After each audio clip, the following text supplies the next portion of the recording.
Hello, everyone. Dr. Vicky here, speaking to you from the Seeds of Transformation Healing Center. I want to look at the astrology of the week ahead. Today is the 20th of April. I'll be looking at the week ahead from the 21st to the 26th. So that'll be Monday to Saturday. Today we actually had a couple of um, hopeful aspects. We had a sextile to Venus from Uranus and a sextile to Mercury from Pluto.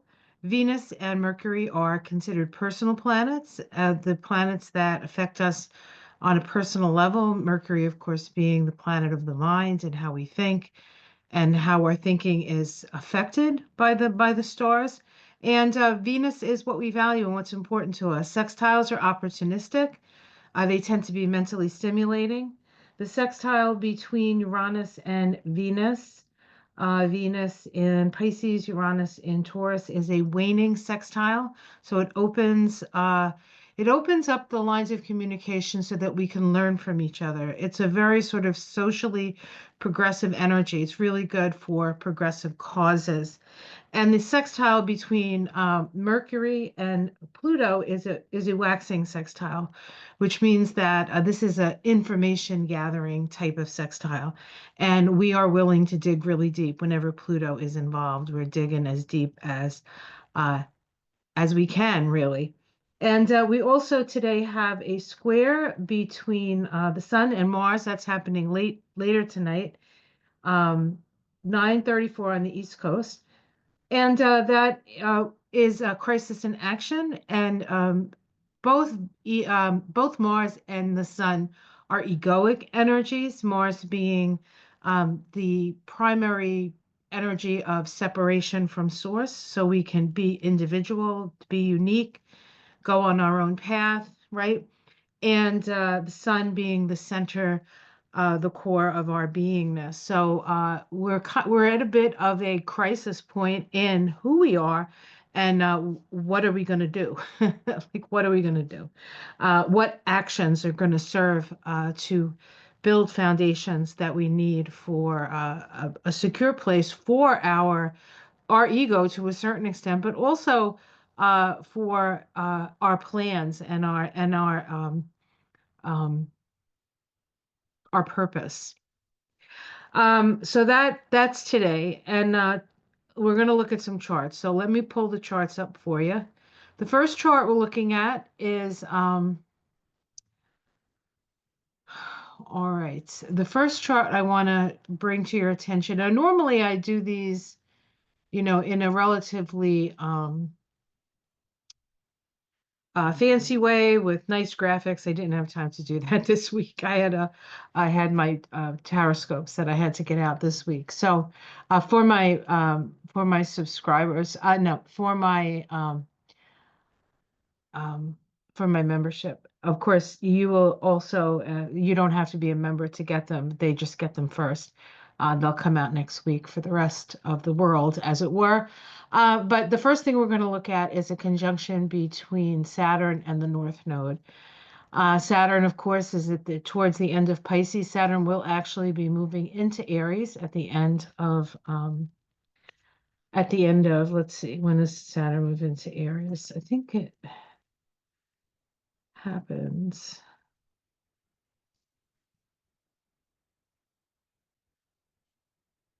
in May. Let's see, where is Saturn? Hello, Saturn. The 24th, May 24th. So it's in Pisces still, and it's going to be in Pisces till the 24th. It's going to dip its toe into Aries. It's going to stay there a couple of months, and then it's going to go back into Pisces to finish up, and then move back into Aries to at the beginning of next year, where it conjoins Neptune, which is also sort of doing the same thing. But they're not exactly together. They're always a little bit apart. But this energy of Neptune moving into Aries and then Saturn moving into Aries is going to give us a taste of what's ahead of us over the next about 2.5 years. So pay attention to what happens. Well, we already have Neptune in Aries, And like I said, in April, May, we're going to have Saturn move in as well. Then we start to start paying attention to that. Saturn in Aries is generally something new coming into manifest, and there's a lot of that sort of energy of new coming into manifest. But keep in mind that we're still in a 9 year, so a lot of the things that it's like a little taste. It's like when you go to the mall and they have the at the food court, they'll have these little like samples here, sample this, sample that, and then if you want the full meal, well, right now we're sampling things. So the interesting thing about I want to read the Sabian symbol for this for this chart for 27 degrees of Pisces, keeping in mind that the North Node is the direction of our destiny and Saturn makes things real. Um, Also pointing to the direction we need to take, right? The North Node in Pisces says we're all in this together. And we must show compassion to each other. All right, so the Sabian symbol for this degree, and I'm just going to read it to you. So you're not going to actually see it, but let me read it to you. Okay, all right, here we go. 27 degrees of Pisces, a harvest moon.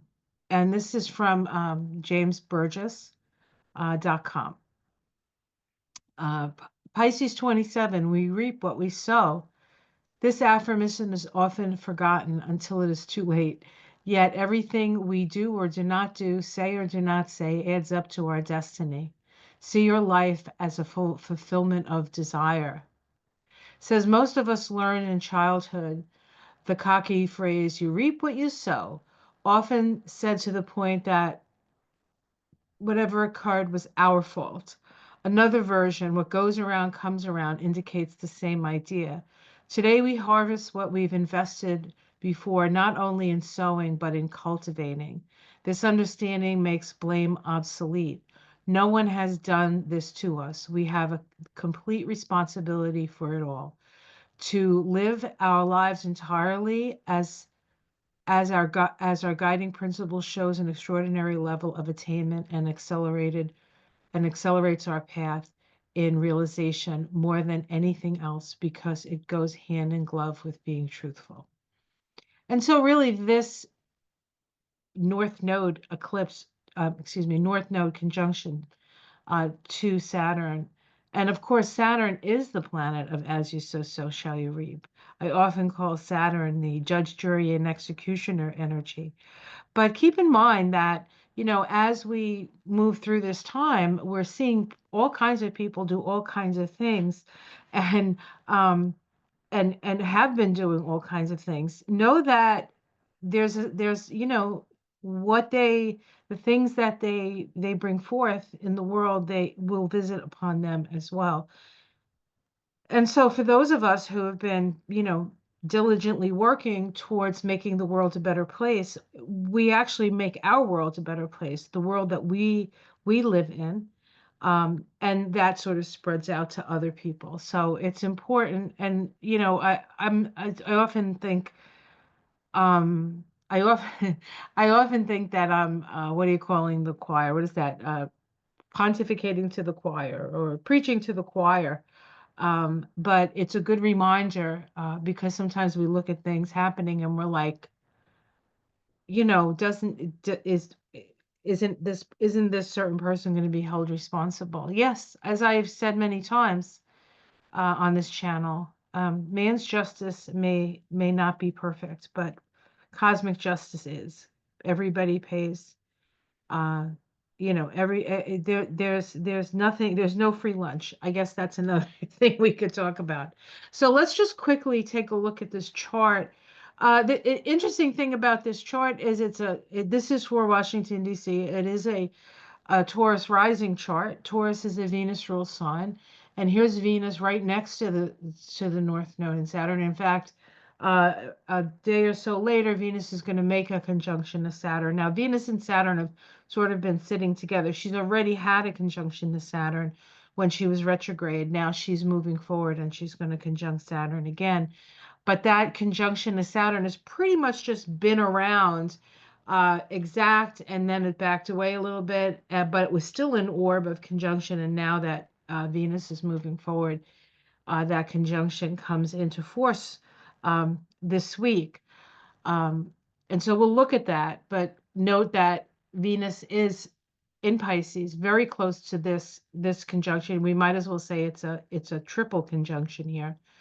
And it's Venus is exalted in Pisces, and we have Taurus on the ascendant with Uranus right there. This is can be very disruptive. So this could be that things change quickly, or that there's a right up front, there's some sort of disruption, and this could be money because we're dealing with Taurus. Notice that Mars is opposite Saturn, and by the end of the week, it's exact, and we'll talk about that when we get to it. Okay, the next thing I want to talk about is the Sun making a first quarter square to Pluto. This is happening on Wednesday, the 23rd. The Sun Pluto synod is a year-long relationship between the Sun, the planet of our purpose. It's our conscious awareness. It is the integrative principle in a chart. The Sun, as the center of the solar system, draws all things to itself. So there's a gravitational force with the Sun. And then we have Pluto, which is the furthest out, right, planet that most astrologers work with. Some people think it's a minor planet. Pluto doesn't seem to think so. And from what I can tell, it's nobody, he didn't get the memo. He didn't get the memo. It's a very powerful planet. We have a first quarter crisis in action square. This is actually part of a synodic cycle that began when the Sun and Pluto conjoined. That occurred at the first degree of Aquarius. And that is an old Adobe mission in California. It's about lasting values. It's about creating things that will last the test of time, that pretty much exemplify the age that it's built in, but that it still has value for us. So things that last, things of value that last. Now we're at the crisis point, a crisis in action. We have Mars in Leo, my way or the highway, and Pluto. Oh, wait, where is it? Not Pluto. Oh, sorry, Sun here, Sun in Taurus, square Pluto. Pluto is opposite Mars. This T square here is in with also Black Moon Lilith here opposite the Sun. Um, this is Black Moon Lilith is where we're willing to go to extremes. It's a feminine, it's like sort of, it's a bit of a pissed off feminine energy here. But we see this, if we add Black Moon Lilith, we have a grand square in fixed signs, which is usually with squares like this, grand squares or squares with the fixed signs. Very often something has to break, so we might see something break, and it'll break with great force. It's like something gives way, because the energies are so um, the Sun in Taurus, dig your heels in. Mars in in Leo, my way, the highway, and then Pluto, the power, right? The power that doesn't know. Of course, Pluto in Aquarius can be the power of the people, as we see. But this is, and of course, because we have the Sun in Taurus, we're also perhaps talking about our resources. This is a chart for the U.S., so we have a Leo rising. This is Washington, D.C. chart. A Leo rising, which means that the Sun is the ruler of this chart, and the Sun is squaring Pluto in this first quarter square crisis in action. Taking actions to build foundations for those lasting values, right? For what's important to us. And so we're going to act on it. We're going to act on it. And then the next chart I want to show you is the Venus conjunct Saturn. Here's Venus down here in a conjunction to Saturn. We can see the North Node is still, Well, it moves, it doesn't move very fast. And we have the moon there as well. So we have one, two, three, four planets in Pisces with this conjunction. Um, the moon in a mundane chart, which when we're looking at these charts, we would consider these mundane charts. The moon indicates the people, and the north node is the direction of our future, and Saturn is reality, and Venus is, well, can be money, love and money, right? So people are really aware of where they're standing and the direction they want to take this. Now, this conjunction between Venus and Saturn is happening at 27 degrees of Pisces. And let me read the Sabian symbol for that degree of Pisces. All right.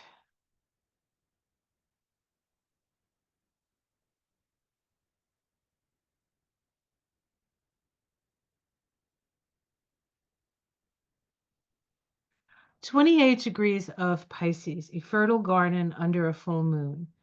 This is also from James Burgess' website, jamesburgess.com. Enough is a feast. Success in mastering the earth plane is measured by our ability to win abundance without being a slave to greed. Interesting, huh? Fulfilling your desires. I'll read what else he says here. He says Sufism teaches of seven planes of existence, each with its special mystery, and the mystery of the earth plane, and the mystery of the earth plane is abundance. The self-denial within asceticism may well be an important stage by which we learn to let go of need. But a more advanced level of development is typified by having no embarrassment about desire and fulfillment. It takes mastery to cope with both sides of the challenges of physical life. The first test is to determine whether we can create plenty, and the next is to learn that the feeling of abundance is not supported by greed. Enough is a feast. And so this is a real realization uh, in a way of counting your blessings. You may not have everything that uh,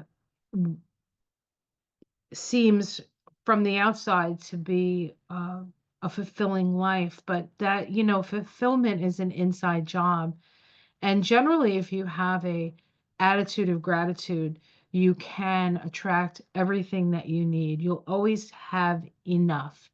And in my life, the only time I haven't had enough is when I started doubting that I would have enough. And I would struggle, and then I would let it go and release, and then I would have enough because I let go of the scarcity, the energy of scarcity. Although there was times when I did have to, in my life, be really frugal. I've never, as a student, all those years, and an entrepreneur, having, when you do your own thing most of your life, um, there's a certain responsibility to make it right. So but whether or not you're entrepreneurial or not, um, being satisfied with what you have, I find the more internally satisfied you are with yourself, the less external things that you actually need to be. And what is that? Love can't buy you happiness, but it helps. I said, no, no, money can't buy you happiness, but it helps. Well, it helps not to have the stress of, worrying that the rug's going to get pulled out from under you, certainly. And we're all kind of having that experience now, even those who have planned very carefully and thought that they made all the right life choices. All of a sudden, all of this energy of disruption and chaos is coming in and upsetting the apple cart. The only person that we really can depend upon on a certain level is ourself and our connection to spirit. And then through that, once we have a sense of who we are, reaching out and, putting the oxygen mask on ourselves first, and then reaching out to others to help them to see uh, ways forward, right? So this is the energy. This is the Venus Saturn energy. Now, this isn't the first conjunction of Venus and Saturn, but this is the last one that happens now as Venus moves forward and will not be retrograde again for another 500 and some odd days. Venus is the rarest of retrogrades. All right, and then the last thing I want to look at is Pluto and Mars, and this is important. This is the Pluto-Mars opposition. It's happening on the 26th. It's occurring with Mars at 3 something, 3:48, and Pluto at 3:48. So they're opposing each other. We still have the Sun in a square to that. So the Sun has been activating this oppositional week. It's the tension you're feeling. It's the thing where you feel like something's gonna give, right? Something's gonna give. And this is what we're experiencing now. Now, oppositions of Saturn, of Pluto and Mars. Pluto is the soul's desire, unconscious desires, and Mars is the planet that helps express those, makes those unconscious desires conscious. And the cycle between Pluto and Mars starts at the Pluto-Mars conjunction. That actually occurred. Um, Actually, I do have something for this, so let me pull this up. Um, I do have a thing for this. Okay. You know what? I'll just keep it to this. Um, that occurred on the 24th of February the 14th of February 2024 was a conjunction. It was at the first degree of Aquarius, an Oladomi mission, right? And so we've had three oppositions between Pluto and Mars. The first one occurred on November 3rd. That's 2 days before the election. And that was right around the time that uh, was it the Washington Post, Jeff Bezos pulled um, the opinion, the op-ed about backing Kamala. It was right around that time. It might have actually been that day, but it was right before the election, right? When things shifted. And then all the rich people decided to back Trump. Um, and so that was the first opposition. That opposition was actually in the last degrees of Cancer and Capricorn. Pluto was still in Capricorn at that time, at the last degree, the 30th degree, with Mars being in Cancer. Now we know Mars is not happy in Cancer. How do we know? Because Mars has spent an awful long time in Cancer and it wasn't happy most of the time, was in Cancer. But that opposition happened. And then Mars moved on into Leo, and on the 19th of November, Pluto moved out of Capricorn for good, at least in our lifetimes, and then started moving through Aquarius. Then in December 6th, at 7 degrees of Leo, um, Mars stationed retrograde, and then retrograded back into Cancer on uh, January 6th. Before it retrograded back into Cancer on January 6th, on January 3rd, it made a second opposition to Pluto. This time, Mars was retrograde. And now in February, Mars went direct, and now it's finally on the 26th of April coming back to the point where it's um, opposing Pluto. So let me read the Sabian symbols for these degrees for you. All right. All right.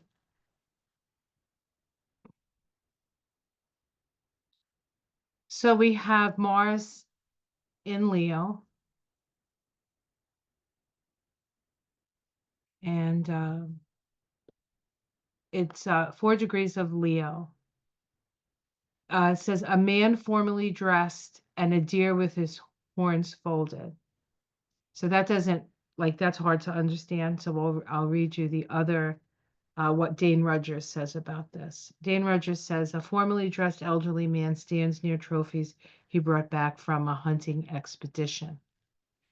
And James Burgess says, proving oneself, demonstrating achievements and abilities has spiritual merit despite the high risk of becoming prideful. Finding a way to make relevant our own small achievements. If you want to know what to do in the face of this powerful force that we seem to be facing, uh, we we need to do what we do best, and we need to find ways to make what we do align with the bigger picture and the direction that we want to go in. It says the process of personal evolution, life's primary purpose, is it is entirely necessary to come up against restraints and examination in order to prove ourselves to others that we have realized certain abilities and qualities. Such achievements are attained by overcoming our animal nature. And our animal nature is really sort of that sort of lower base, you know, not enough, everything, you want more, more, more. It's filling the black hole as it was, right? So there's that energy. And then, of course, we have Pluto at 4 degrees of Aquarius. And this is really quite an interesting symbol, I think. Um, All right, let me find it here. Oops. I'm sorry, my computer is being naughty. Oh, goodness gracious. Okay, here we go. 4 degrees of Aquarius, a Hindu healer, spiritual focus, pleasure, rewards, and discipline of civilization rob us of our most precious ability to tune into the spiritual realms, healing yourself of imbalances. Says long ago, our species lost its balance and set up a pattern of distortion in thinking and behavior that has perverted us from finding our highest degree of group consciousness. That was brought, uh, that has brought emotional and physical disorder to most people across the planet.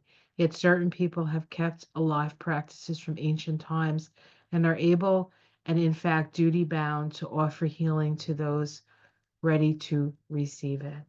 And so for those of you out there who want to know what they can do, is you can shine your light. You can shine your light. We need to be our authentic selves. We've had um, Chiron in Aries now for, I'm trying to remember when it went in. I can't even remember. Jeez, sorry about that. But it's been a number of years. And of course, Aries is the wound of narcissism, can be the wound of narcissism, but it can also be the wound around not accepting who you are, or other people trying to tell you who you're supposed to be when within you, you know that that doesn't align with what's inside of you. What's inside of you is the most important. That will, because that's when we are connected to our inside, to our heart, right? We're connected to our spirit, and we can become conduits of divine light in the world, and that's what we're being asked to do. When Kamala made her speech after she lost the election, she said it's at these darkest times when the stars are brightest. We, each of us, is a star, and we need to shine our light to our best, to the full illumination. We are waking up, we are illuminated, and we need to share that. And that's going to get us through this time. That is going to get us through this time, to remember that if you're authentic to yourself and that you care about others, then you're on the right track, because as we sow, so shall we reap. As we sow, so shall we reap. What goes around comes around. I mean, it's all in the story this week. So I expect it to be an intense and tension-filled week. It doesn't mean that you have to suffer those things, but you will feel them. And just keep bringing yourself to center and say, what can I do now where can I assert myself to the best for my own best advantage and the best advantage of the world that I want to see, that I want to see come into manifestation. We are at the end and the beginning of a new order, of a new world, of new possibilities. And we need to let go of all those really things that have held us back in the past. Fear or worrying about what other people think of us, or not being pretty enough, or not being smart enough, or whatever it is, whatever it is. I wasn't loved. You're loved. You're loved by spirit. You're loved by, if you let other people in, they love you. So we're all worthy of that. We're all worthy of happiness. We are the people we've been waiting for. We are co-creative with spirit. Let's not forget that. So go out there, guys, and I just realized I had chocolate on my mouth. That's kind of bad. Uh, luckily, for most of the time, I was this big. Um, be your best self. Shine your light, shine your light, shine your light. I'll see you this week in the garden. All the flowers are starting to come out now. So things are going to start to get really pretty. All right, guys, take care. I love you. Much love. Namaste.